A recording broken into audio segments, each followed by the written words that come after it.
A quiet black girl sits in the back of the exam hall, clutching her pencil, unaware all eyes are on her. In front of everyone, the school principal humiliates her, accuses her of cheating, and kicks her out, ignoring her tears. What nobody knows, her mother isn't just any parent. She's the Secretary of Education, with power to change futures. By the end, the ones who mocked her will be stunned, jaws dropped, and the principal will regret ever crossing the wrong mother. Before we see what happens next, tell us in the comments where you're watching from. And if this story already has you fired up, hit that like button right now. The silence in the exam hall was a living thing. It was thick and heavy, pressing down on the shoulders of every student. You could almost hear the collective heartbeat of 200 teenagers, a frantic thrumming rhythm beneath the stillness. This was finals week at Northgate High, a time when the air itself seemed to crackle with anxiety. For Imani Walker, seated in the last row, the pressure was a physical weight. Her pencil felt slick in her grasp, her knuckles white. She was a good student, a quiet one, known for her dedication. She didn't need to cheat, she knew the material, but the tension of the room was infectious, a low-grade fever that made every breath feel shallow. She focused on the questions one by one, her mind a fortress against the swirling panic around her. The scratch of her graphite on the paper was the only sound in her small world. That world shattered when the heavy oak doors of the hall swung open. A new kind of silence fell, sharper and colder than before. Every head, which had been bowed in concentration, lifted slightly. Principal Deborah Knox stood in the doorway, a figure carved from ice. Her face was a mask of stern authority, her eyes two chips of flint, scanning the rows of students. She was a woman who didn't walk. She strode, each step a declaration of her absolute power within these walls. The proctors, two teachers who had been pacing the aisles, froze in place, their own authority instantly erased by her presence. Principal Knox moved with the slow, deliberate pace of a predator inspecting its territory. Her gaze swept over the students, lingering here and there, making skin crawl and stomachs clench. She wasn't just observing, she was hunting. Imani kept her head down, her focus a shield. She refused to be intimidated. She knew her work. She knew her conscience was clear. She heard the click-clack of the principal's heels on the polished floor, the sound growing louder, closer. It was a countdown. Click-clack. A student in the front row flinched as she passed. Click-clack. The sound stopped. Imani felt a shadow fall over her desk. She didn't have to look up to know who it was. The air around her had grown cold, all the warmth sucked out of it. She could feel the eyes of every other student in the hall turning towards her, 100 invisible threads pulling tight. Well, what do we have here? Principal Knox's voice cut through the silence like a shard of glass. It wasn't a question. It was an accusation. Imani looked up, her heart suddenly pounding against her ribs. Principal Knox was staring down at her, a sneer twisting the corner of her lips. Before Imani could form a word, the principal's hand shot out, fast and cruel, and snatched the test paper from her desk. The movement was so sudden, so aggressive, that Imani flinched back in her seat. "I knew it," Knox declared, her voice ringing with triumphant malice. She held up the test paper for all to see, as if it were proof of some heinous crime. Then, with her other hand, she pointed a rigid finger at the edge of Imani's desk. Lying there was a tiny, folded scrap of blank paper. It was nothing, a stray piece from her notebook she hadn't even noticed. A cheat sheet, right here in plain sight. The accusation echoed in the vast, silent hall. It was absurd. It was impossible. The scrap of paper was blank. Imani had seen it herself, a meaningless white square. She opened her mouth to speak, but the words wouldn't come. A wave of shock had washed over her, cold and paralyzing. "Miss Walker," the principal's voice dripped with scorn. "I am not surprised, not one bit." The whispers started then, a low hiss, spreading through the rows of students like fire through dry grass. Some looked at Imani with pity, others with a flicker of morbid curiosity. A few, the ones who always looked for a reason to feel superior, smirked. Imani's cheeks burned with a heat that had nothing to do with the stuffy room. It was the heat of pure, undiluted humiliation. I didn't," Imani finally managed to stammer, her voice barely a whisper. "That paper is blank. I wasn't." Silence. Knox's voice was a whip crack. Do not add lying to your list of offenses. You are a disgrace to this school. An embarrassment. The words were chosen to inflict maximum damage, and they hit their mark.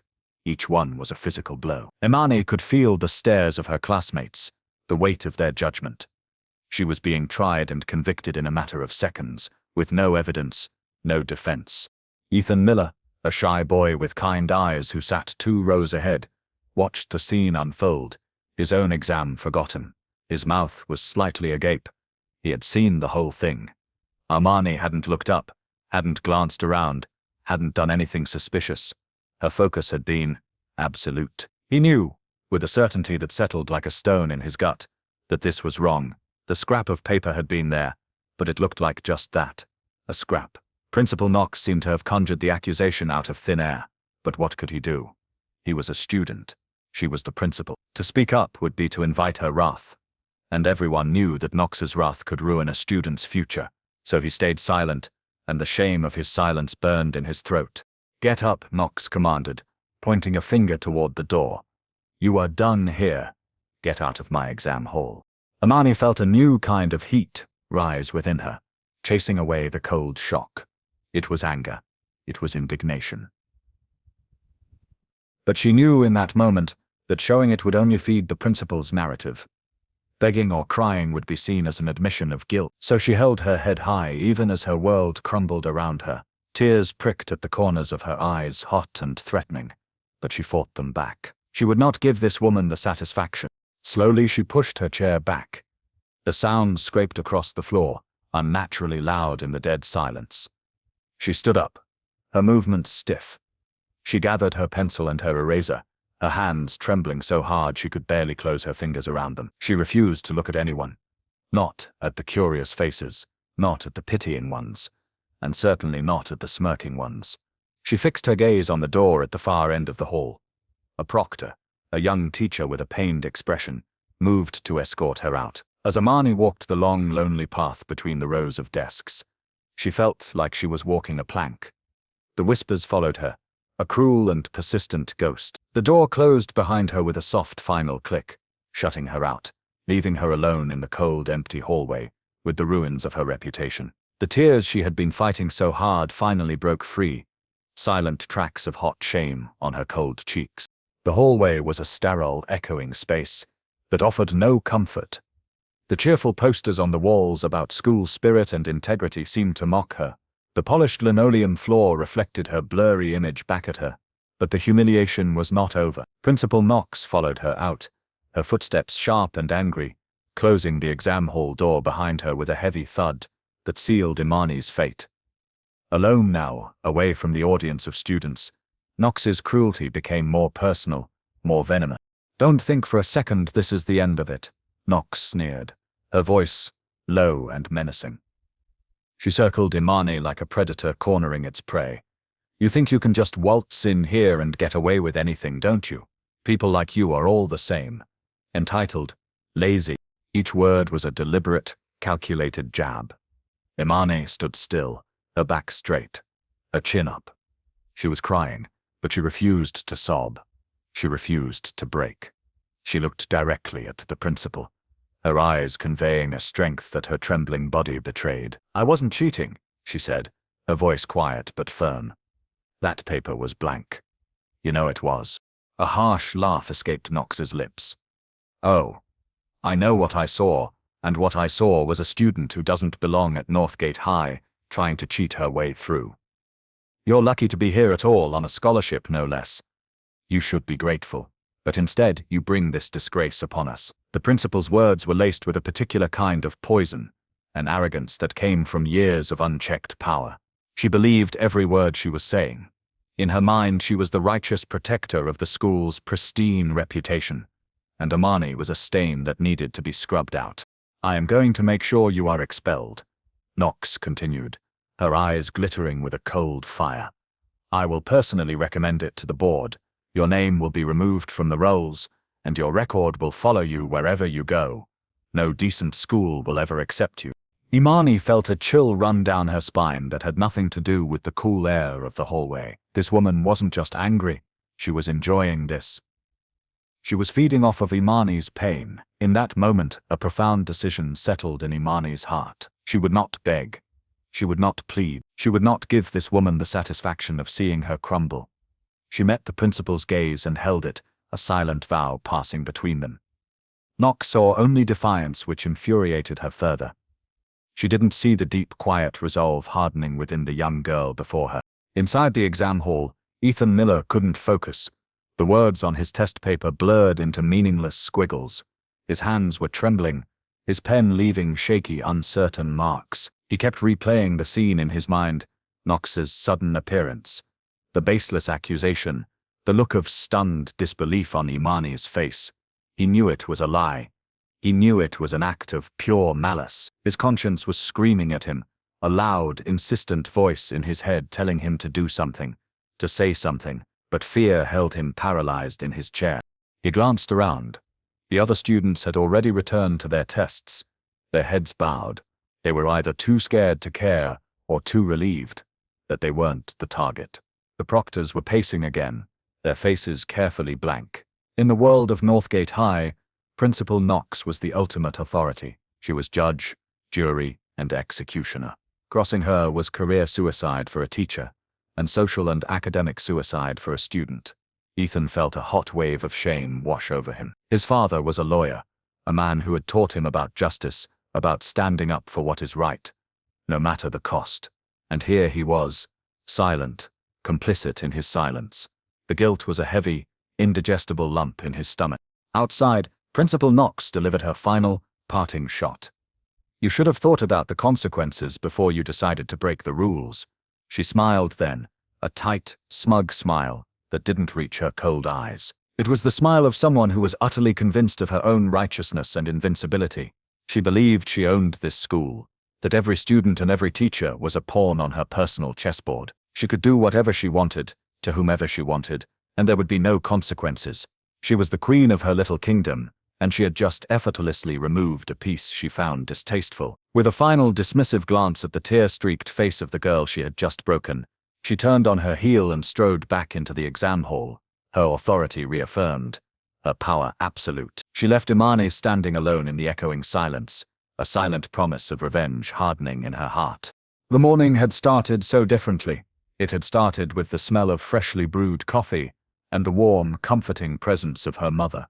The scene was a stark contrast to the cold, sterile hallway where Imani now found herself adrift. That morning, the sun had streamed into their kitchen, illuminating dust motes dancing in the air. Her mother, Dr. Naomi Walker, stood by the counter, a vision of quiet power and grace. She was already dressed for her day, a sharp navy suit that spoke of boardrooms and important decisions. But her smile as she turned to look at Imani was all warmth. "Nervous about your finals, sweetie?" Naomi asked, her voice a soothing balm. Imani shrugged, grabbing a piece of toast. "A little. The usual." Naomi walked over and wrapped her arms around her daughter, pulling her into a tight hug.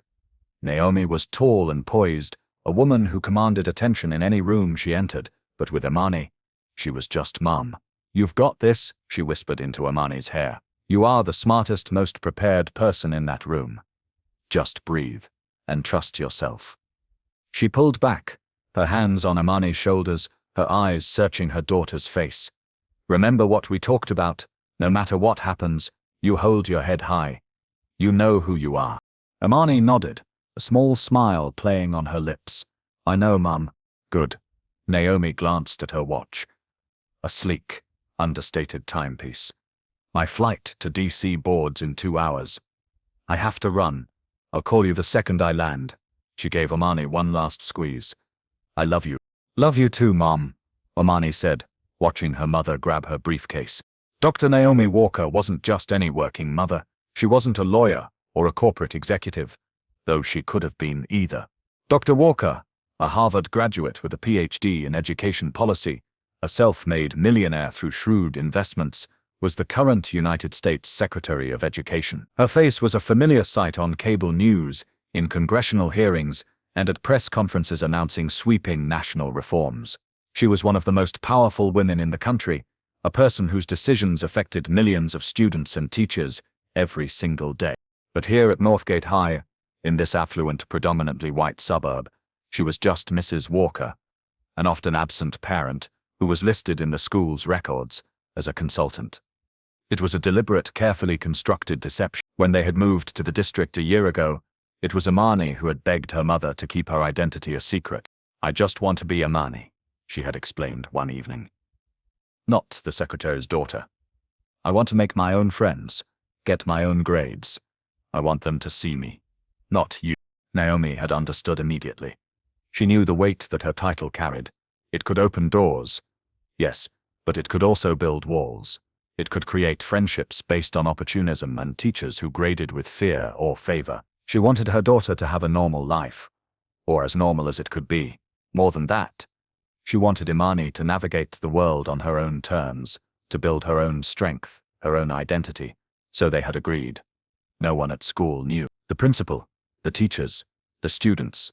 They saw Imani as a quiet black girl on a scholarship, nothing more. A girl who was, in the eyes of someone like Principal Knox, lucky to even be there. This secrecy was Imani's shield, her way of carving out a small piece of the world that was truly her own. It was a choice born of a desire for authenticity, a choice to be seen for who she was, not who she was related to. But now, standing alone in the hallway, that shield felt impossibly thin, and the choice for anonymity had left her utterly, terrifyingly alone. Dr. Walker's mission was not just a job. It was a crusade. Her polished public persona, the calm and measured way she spoke at press conferences, masked her fierce, burning passion for justice. Her entire career, from her early days as a teacher in an underfunded inner-city school to her current position in the highest echelons of government, was driven by a single unwavering belief that every child, regardless of their skin color or zip code, deserved a fair chance. This belief was not an abstract political talking point. It was etched into her very soul, forged in the fires of her own experiences and the stories she had collected over decades. For the past year, her focus had sharpened. Her office was quietly, meticulously gathering data on systemic discrimination within the American school system. She had a team of analysts combing through disciplinary records, suspension rates, and access to advanced placement courses, searching for patterns of bias against black and brown students and children from low-income families. She had heard thousands of stories, read thousands of reports. She knew the statistics by heart. But statistics were cold, impersonal things. They didn't bleed. They didn't cry. They didn't capture the sting of humiliation, or the slow, crushing weight of being told you don't belong. This was why Imani's role was so crucial. When they had moved and decided to keep Naomi's identity a secret, it wasn't just about giving Imani a normal life. It was also part of Naomi's mission. "You will be my eyes and ears on the ground, Imani," she had told her. "I need to understand what it feels like day to day. I need the truth, unfiltered by my title. I need the lived experience." Naomi had instructed her daughter never to reveal who she was, not unless it was a true emergency. Instead, she was to observe, to listen, and to report back. Imani was a secret agent in the fight for educational equity. Her high school experience, a real-time case study. They both understood the power of silence. They knew that sometimes, the most important information is gathered not by speaking, but by listening, by being underestimated, by being invisible. People reveal their true selves when they believe no one of importance is watching. Principal Knox, in her unrestrained arrogance, had just revealed her true self. The injustice that Imani had just suffered was not a random act of cruelty. It was a perfect, textbook example of the very thing Naomi Walker was fighting against on a national scale. It was the data point she never wanted, but the one she needed most.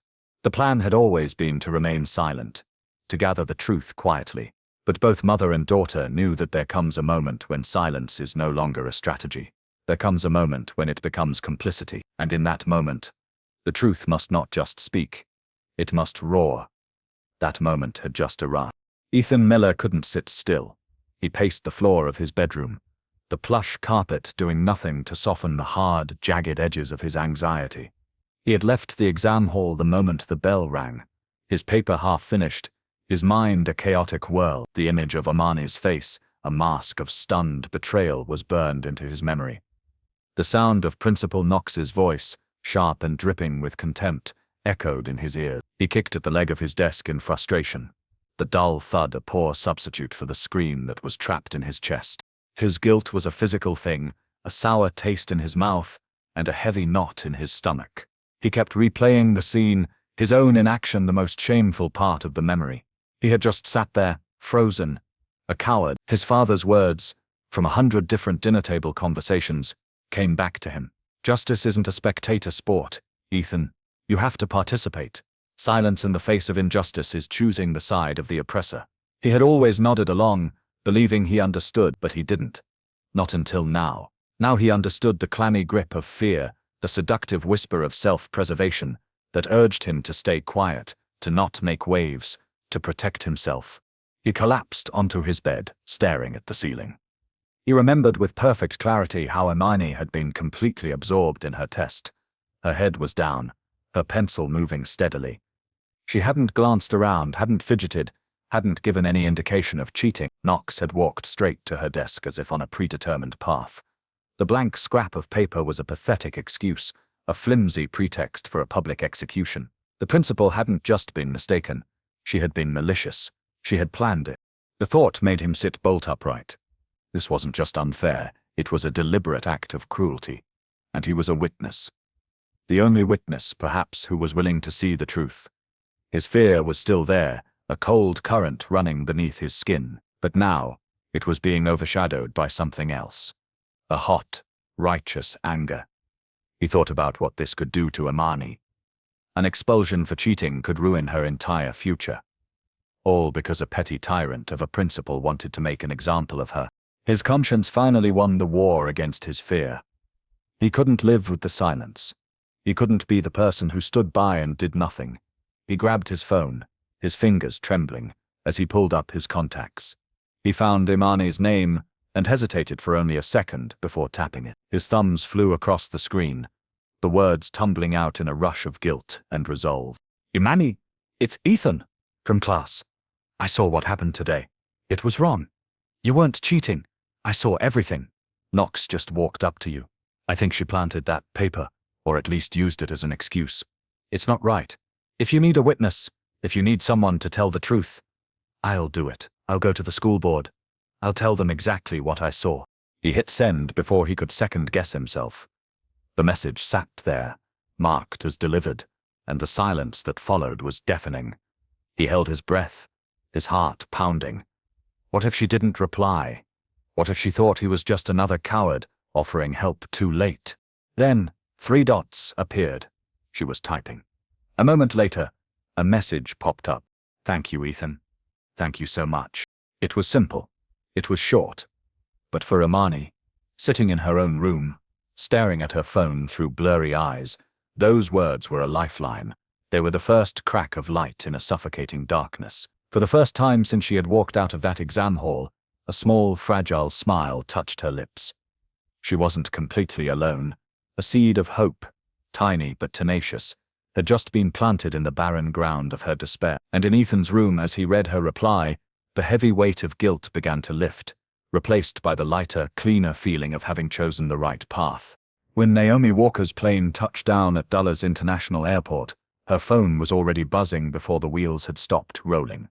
She saw a string of missed calls from Imani and a single chilling text message. Mom, something terrible happened. Call me as soon as you can. A cold knot of dread formed in Naomi's stomach. She knew her daughter. Imani was not one for drama or exaggeration.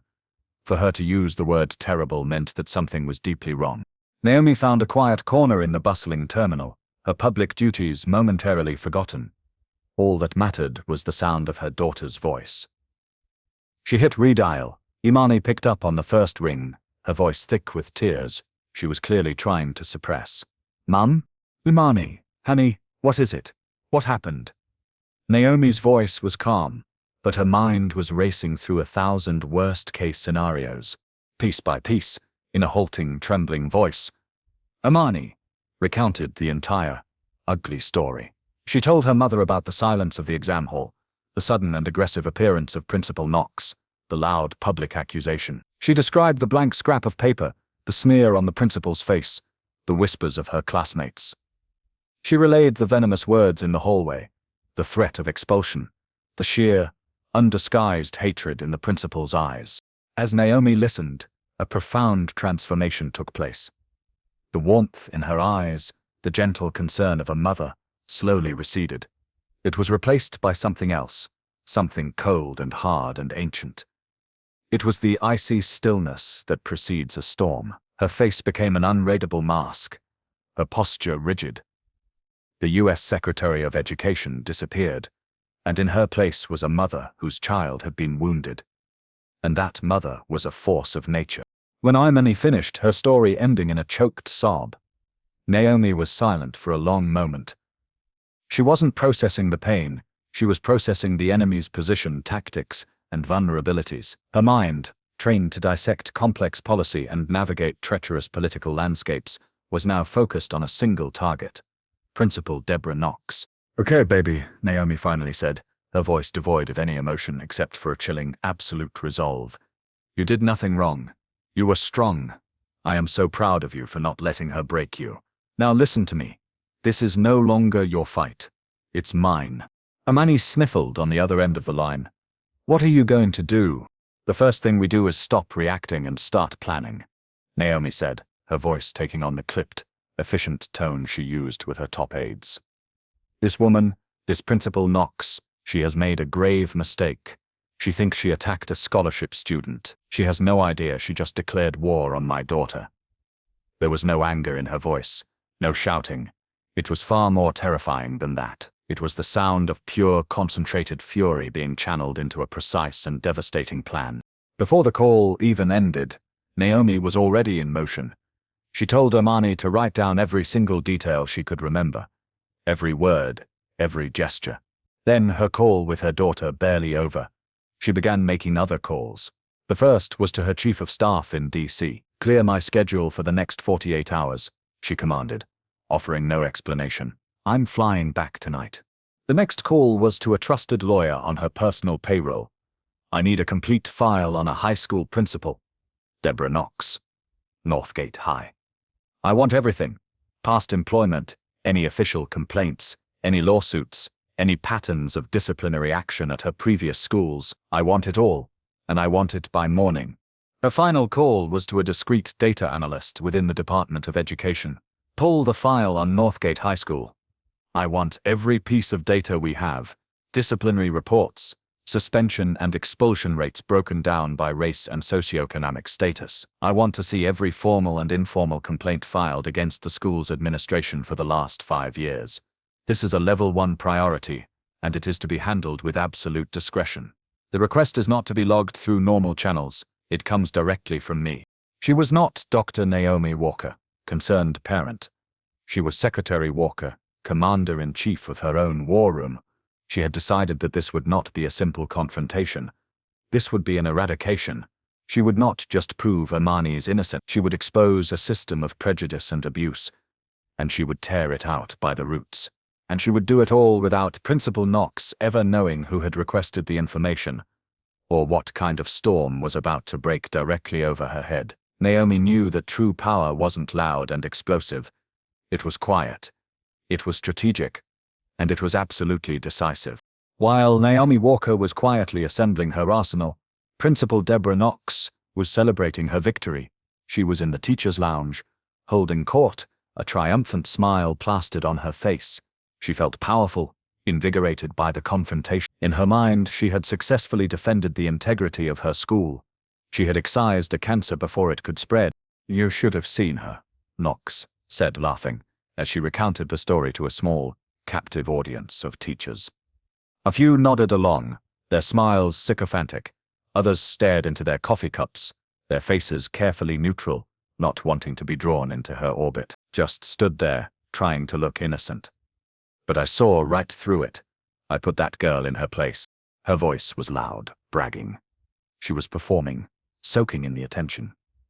"These scholarship kids, they come in here thinking the rules don't apply to them. They think they can just get a free ride." I had to make an example of her. The casual racism in her words hung in the air, thick and suffocating. She didn't even realize she was saying it. To her, it wasn't racism. It was just a statement of fact. She saw Imani not as an individual, but as a type, a statistic waiting to happen. "Mr. Henderson, A veteran history teacher nearing retirement cleared his throat. He was a man who generally kept to himself, but his conscience pricked at him. "Deborah," he began, his voice hesitant, "are you sure? Omani Walker is one of my best students. She's quiet, but she's incredibly diligent. It seems out of character." Knox's head snapped towards him, her smile vanishing instantly. Her eyes turned to ice. "Are you questioning my judgment, Robert?" she asked, her voice dangerously low. The room fell silent. Everyone knew what was coming. Knox did not tolerate dissent. "No, of course not," Henderson stammered, backing down immediately. "I just meant—" "I know what you meant," Knox cut him off. "You meant to undermine my authority in front of my staff." She took a step closer to him, her voice a low hiss. "Let me be clear. I am the principal of this school. My decisions are final. If you have a problem with that, my door is always open, but I suggest you think very carefully before you walk through it." The threat was unmistakable. Later that day, a memo would circulate. Mr. Henderson was being placed on administrative leave for performance review, a move everyone understood as the first step towards being fired. Knox had made her point. Anyone who questioned her would be removed. Her authority was absolute. Oblivious to the storm gathering on the horizon, Knox's arrogance swelled with each passing hour. She felt untouchable. She laughed with her vice principal about the inevitable phone call from Amani's parents. "Let them complain," she scoffed, waving a dismissive hand. "Who are they? Some consultant and who knows what else. I'll just tell them their daughter is expelled and hang up. They have no power here. I do." She leaned back in her chair, savoring the feeling of complete control. She had made her school a fortress, with herself as its queen. She had silenced dissent, crushed a perceived threat, and reaffirmed her dominance. She was completely, blissfully unaware that her little kingdom was built on a fault line, and that the ground beneath her feet was already beginning to tremble. The calls she was so arrogantly dismissing were not the ones she needed to worry about. The truly dangerous call had already been made, and it had been answered. The call was made late that night. Naomi Walker sat in the study of her quiet, elegant home, the city lights twinkling far below. The files she had requested were spread out before her, on the large mahogany desk. There was a thick dossier on Principal Deborah Knox, detailing a troubling pattern of complaints and accusations of bias that had been quietly settled or dismissed at her previous posts. There was a stack of data printouts from Northgate High, the numbers painting a stark picture of racial disparity and disciplinary actions. It was all there in black and white. The evidence was damning. Naomi picked up her personal cell phone. She scrolled through her contacts, past the numbers of senators, governors, and foreign dignitaries, until she found the name she was looking for: David Chen, chairman of the Northgate District School Board. They had known each other for years. He was a good man, a dedicated public servant, who had once reached out to her for advice on a tricky federal grant application. Naomi had helped him navigate the bureaucracy, securing millions in funding for his district. He owed her a favor, and she was about to call it in. She pressed the call button. He answered on the second ring, his voice betraying his surprise at the late hour and the identity of the caller. "Naomi, is everything all right?" "David, I'm sorry to call so late," Naomi said, her voice calm and even. There was no hint of the fury that simmered just beneath the surface. "I need your help with a delicate matter." "Of course. Anything," he replied, instantly. The memory of her past assistance was fresh in his mind. Naomi didn't waste her time with pleasantries. "I need you to schedule an emergency board meeting, a full disciplinary review for one of your principals." "A principal? Who?" "Deborah Knox, of Northgate High." There was a moment of silence on the other end of the line. David Chen was no fool. He knew Knox's reputation. He also knew that for the U.S. Secretary of Education to make a personal, off-the-books call like this, something extraordinary must have happened. "May I ask what this is about?" he asked, his voice now laced with caution. "It's about a pattern of discriminatory behavior, abuse of power, and a recent egregious action against a student," Naomi said, her tone leaving no room for argument. "I have evidence, substantial evidence." David's voice trembled slightly. He was beginning to understand the magnitude of the situation. "A student was the student. My daughter," Naomi finished for him, her voice as cold and hard as steel. A sharp intake of breath on the other end of the line. "My God, David whispered. He understood everything now. The secrecy. The sudden urgency. He was standing on the edge of a political volcano. Here is what I need you to do, Naomi continued, her voice a quiet, precise instrument of command. Schedule the meeting for the day after tomorrow. I want the entire district board present. I want it framed as a standard review of a recent disciplinary incident. The principal is not to know that I am the one who initiated this. She is not to know I am coming. She is not to know who the student's mother is until the moment I walk into that room. Do you understand, David? Yes, he said, his voice barely a whisper. Yes, Secretary Walker. I understand completely. Thank you, David. Naomi ended the call without another word. She placed the phone down on the desk with a soft click. She looked at the files spread before her, at the cold, hard facts that would dismantle a career and shatter a petty kingdom. Her face was calm. Her heart was steady. The trap was set. Now, all she had to do was wait for her opponent to walk into it. The formal letter arrived on Principal Knox's desk the next morning, delivered by a district courier. It was printed on the official letterhead of the superintendent's office. The crisp, impersonal language informed her that she was summoned to a disciplinary review hearing at the district office in 2 days' time. The subject was listed as the handling of a recent cheating allegation during final examinations.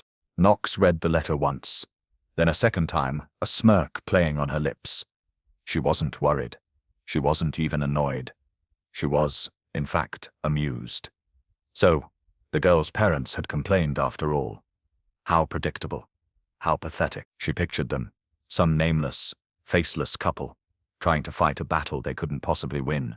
She swiveled in her large leather chair and called out to her vice principal, who was working at a nearby desk. Well, it seems little Miss Walker's parents have decided to make a fuss, she said, holding up the letter as if it were a trophy. I've been summoned to the district office. The vice principal looked up, a flicker of concern on his face. Is that serious? Knox let out a short, barking laugh. Serious? Of course not. It's routine. A formality. The board has to look like it's taking every parent complaint seriously, even the ridiculous ones. I'll go down there. I'll present my report. I'll tell them the girl was caught red-handed, and that will be the end of it. They'll probably commend me for upholding the school's academic integrity. Her confidence was a fortress, impenetrable and absolute. She spent the next day preparing her file, not with the meticulous care of someone worried about a legal challenge, but with the smug satisfaction of someone arranging the final nail in a coffin. She wrote a scathing report, filled with subjective observations and outright lies, painting Imani as a problem student with a history of defiance. She would crush this little rebellion before it even began. On the morning of the meeting, she chose her outfit with care. She selected her most severe, most authoritative suit, a charcoal gray ensemble with sharp shoulders that made her look even more imposing. She stood in front of her mirror, adjusting her collar, a confident smile on her face. She felt ready for battle, completely unaware that she was marching, not to a skirmish she was guaranteed to win, but to her own public execution. As she walked out of her office, she even joked with her secretary. Time to go handle the peasants, she said with a wink. Don't wait up. Meanwhile, in another part of town, Ethan Miller was also getting ready. He had received an official invitation as well, a request to provide a witness statement at the hearing. His heart was a frantic drum against his ribs. His hands were clammy. He had spent the last 2 days rehearsing his testimony in his head, his father coaching him on how to be clear, concise, and truthful. Just state the facts, son, his father had said.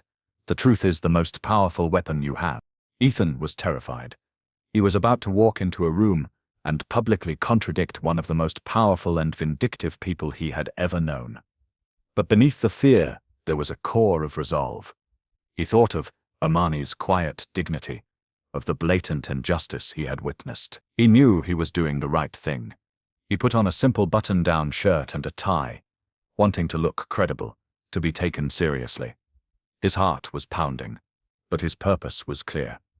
He was walking into that meeting, not as a scared teenager, but as a witness for the truth. He was walking into the storm, ready to face the lightning.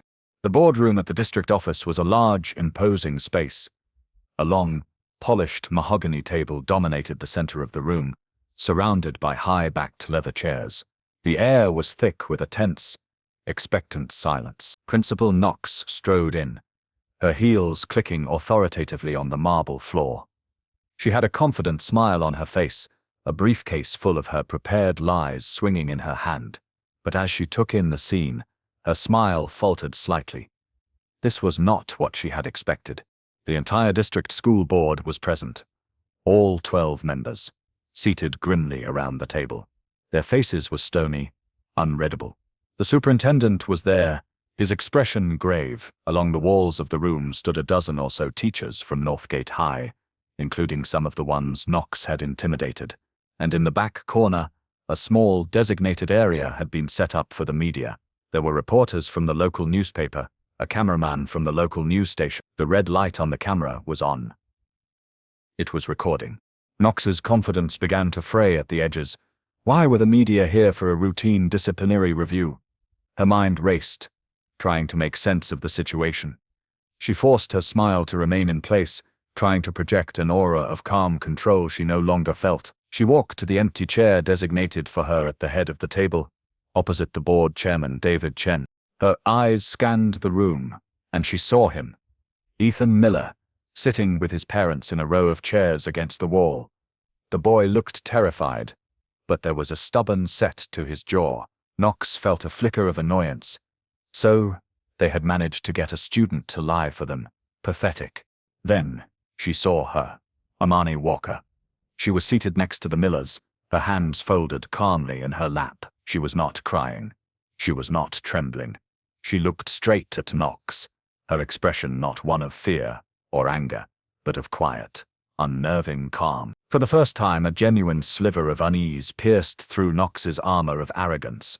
Something was wrong. This felt less like a hearing and more like an ambush. It felt like a trap. David Chen, the board chairman, cleared his throat, the sound amplified by the microphone in front of him. Principal Knox, thank you for coming. We are here today to review your handling of an incident involving the student Imani Walker. You have accused Miss Walker of cheating on a final exam and have recommended her for expulsion. Is that correct? Knox straightened her shoulders, slipping back into her role as the righteous authority figure. Yes, that is correct, Mr. Chairman, she said, her voice firm. I personally witnessed the student using a cheat sheet during the examination. It was a clear violation of our school's academic integrity policy. She was on familiar ground now, reciting the lies she had prepared. She started to open her briefcase to produce her fabricated report, ready to launch into her defense. She was defensive, yes, but she was ready. She still believed she could control the narrative, that she could lie her way out of this. She had no idea that the real hearing had not even begun. She had no idea who was about to walk through the door. Just as Knox was about to present her doctored evidence, the heavy doors at the back of the boardroom swung open. A hushed silence fell over the room. Every head turned. Standing in the doorway was a woman who radiated an aura of unmistakable power. She was tall, poised, dressed in a perfectly tailored suit that was both elegant and authoritative. Her face was calm, her expression resolute. It was Dr. Naomi Walker. A wave of confusion rippled through the room. The reporters in the back began to whisper excitedly, recognizing the face from their television screens. The board members, who had been briefed by David Chen, sat up straighter, their expressions a mixture of awe and apprehension. Ethan Miller's jaw dropped slightly. He had never seen Imani's mother before, but he instantly knew this had to be her. Principal Knox stared, her mind struggling to process what she was seeing. She recognized the woman. It was the Secretary of Education. What on earth was the Secretary of Education doing here? Was she here to give a speech? To announce a new grant? The possibilities flickered through Knox's panicked mind, none of them making any sense. Dr. Naomi Walker walked slowly, deliberately, to the center of the room. She did not look at Knox. She did not look at the media. She walked directly to the empty chair beside her daughter, placed a comforting hand on Imani's shoulder, and then turned to face the board. The room was so quiet you could hear a pin drop. Good morning, members of the board, Mr. Superintendent, Naomi began, her voice clear, steady, and carrying to every corner of the room. My name is Dr. Naomi Walker. Knox's face went pale. The blood drained from it, leaving behind a pasty, sickly white. Her mouth opened slightly, but no words came out. The connection finally clicked in her brain, a catastrophic cactusum of understanding. Imani Walker. Dr. Naomi Walker. It couldn't be. It was impossible. Her mind reeled, the foundation of her world crumbling beneath her. Naomi continued, her voice a precise and methodical instrument of destruction. I am here today, in two capacities. First, as a concerned citizen and a public servant who has dedicated her life to ensuring the fair and equitable treatment of every student in this country. She paused, letting the weight of her title settle in the room. Then, she turned her gaze, for the first time, directly onto Principal Knox. Her eyes were not angry. They were worse. They were cold with the pure, righteous fury of a mother. Second, Naomi said, her voice dropping slightly, becoming more personal, more lethal. I am here as Imani Walker's mother. A collective gasp went through the room. The reporters scribbled furiously in their notebooks. The cameraman zoomed in on Knox's face, capturing the look of pure, unadulterated shock. Knox's carefully constructed world had just been obliterated. The scholarship girl, the nameless, powerless student she had tried to crush, was the daughter of one of the most powerful people in American education. For the past year, Naomi continued, turning back to the board, my office has been investigating a pattern of disturbing discriminatory practices at this school under the leadership of Principal Knox. She held up a thick file. I have here reports detailing a 200% higher rate of suspension for black students compared to their white peers for similar infractions. I have a dozen complaints from parents and former teachers about Principal Knox's biased behavior. Complaints that were systematically ignored or dismissed. She then turned to the specific incident. My daughter was accused of cheating. This accusation is false. She gestured towards Ethan. We have a witness who will testify to that. Ethan Miller, would you please tell the board what you saw? Ethan stood up, his heart pounding, but his voice, when he spoke, was surprisingly firm. He looked directly at the board members, avoiding Knox's terrified gaze. I saw everything, he began. Imani never looked up from her paper. She was focused. Principal Knox walked directly to her desk, accused her without any proof, and held up a blank piece of paper. It wasn't a cheat sheet. It was a setup. Knox finally found her voice. A desperate, strangled squeak. That's a lie. The boy is lying. The girl is a cheater. They're all lying. Her words were wild, frantic. The facade of the calm and authoritative principal had shattered, revealing the panicked, cornered bully underneath. Naomi let her protest hang in the air for a moment before delivering the final, devastating blow. She looked not at Knox, but at the superintendent and the board chairman. This behavior is unacceptable. This abuse of power will not be tolerated. In my official capacity, I am here to ensure that justice is done. She then looked back at the shell-shocked woman at the head of the table. A chilling calm settled over her features. Principal Knox, she said, her voice quiet but echoing with absolute finality. You seem to be under a misapprehension about the chain of command. The school board reports to the superintendent. The superintendent is accountable to the state, which receives federal funding and abides by federal regulations, regulations that my department oversees. She paused, letting the words sink in, a slow-motion execution. So let me be perfectly clear. I am not just Imani's mother. I am your boss's boss. The silence that followed was absolute. Principal Knox sat frozen, her face a mask of disbelief and horror. The swagger, the arrogance, the smug certainty, it had all evaporated, leaving behind a hollow, trembling shell. Naomi Walker had not just revealed her identity, she had revealed the colossal, career-ending mistake that Knox had made. She had picked a fight with the wrong mother, and now, the reckoning had arrived. Naomi Walker let the weight of her final statement hang in the air, a death sentence delivered in a calm, even tone. She then turned her full attention to the school board chairman, David Chen. Her voice was no longer that of a mother, but that of the Secretary of Education, a public official demanding action.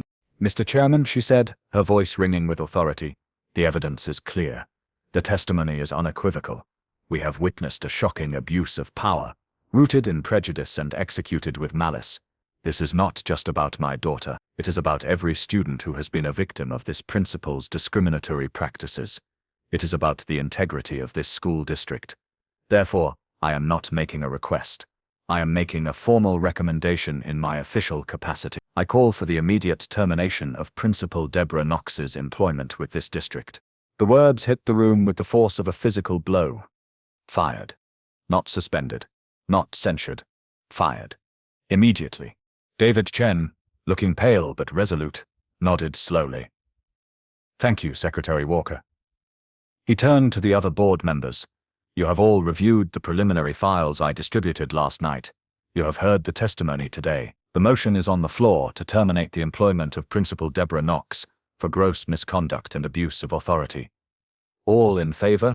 One by one, hands went up around the table. There was no hesitation.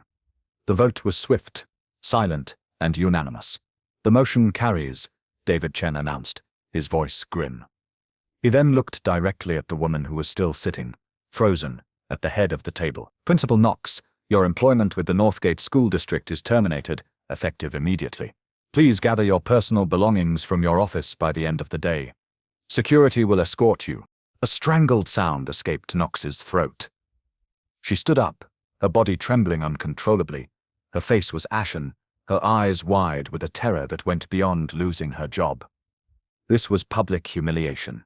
This was the end of her career. The media cameras were still rolling, capturing every second of her downfall. She looked around the room, at the faces of the board members who had condemned her, the teachers who had feared her, the student she had tried to destroy, and the powerful mother she had never seen coming. Her mouth opened and closed like a fish out of water. But no words came out. The arrogance that had been her armor was gone, and she was left exposed, pathetic, and utterly broken. She turned and stumbled towards the exit, her movements clumsy and uncoordinated. She didn't look at anyone. She just had to get out, to escape the hundreds of eyes that were witnessing her complete and total annihilation. The powerful, untouchable queen of Northgate High walked out of the boardroom a defeated, shattered woman, her career in ruins, her reputation a smoldering wreck. As the doors closed behind her, David Chen turned to Ethan Miller. "Young man," he said, his voice now warm with admiration. "It takes incredible courage to do what you did today.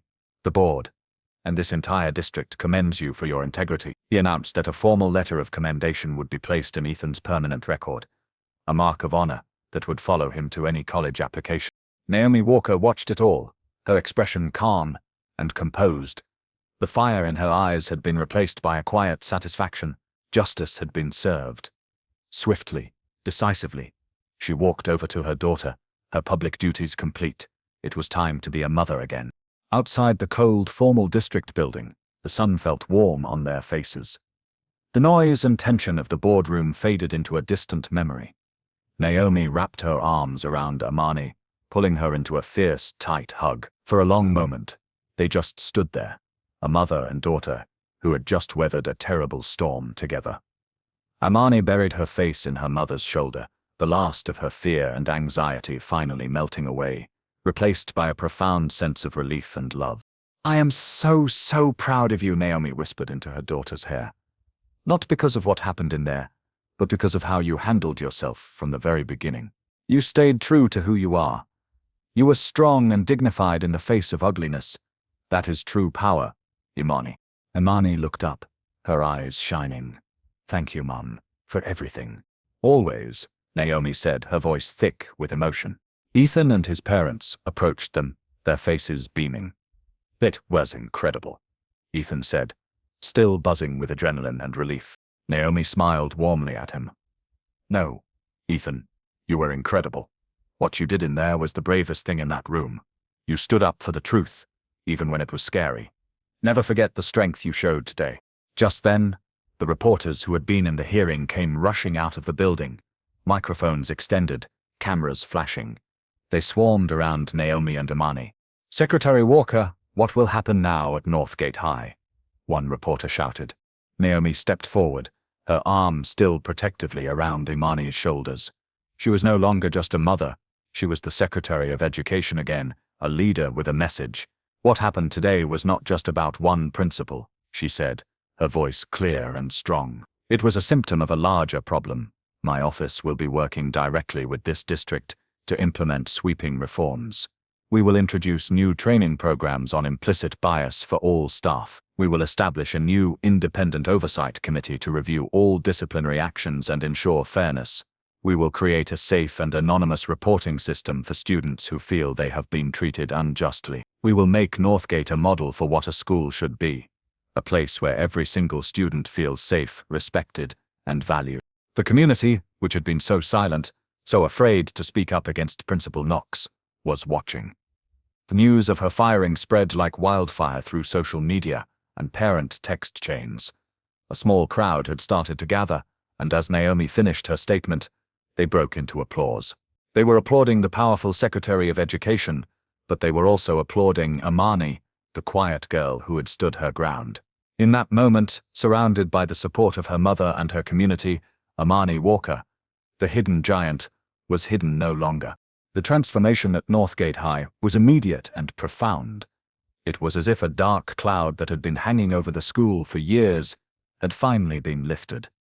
The firing of Principal Knox sent a shockwave through the entire district, a clear and undeniable message that the old ways were over. A new era had begun. Naomi Walker was true to her word. Her office didn't just offer recommendations.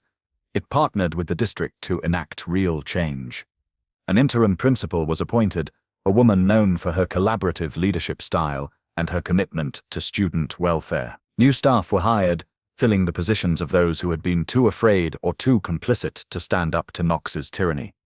The teacher's lounge, once a place of fear and gossip, became a space for genuine collaboration. Naomi's office also directed a significant federal grant to the school. The money was used to purchase new computers for the library, smart boards for every classroom, and updated science lab equipment. It was a tangible investment in the students' future, a symbol of the new beginning. Knox's name was scrubbed from the school's website, her plaques taken down from the wall, her legacy erased almost overnight.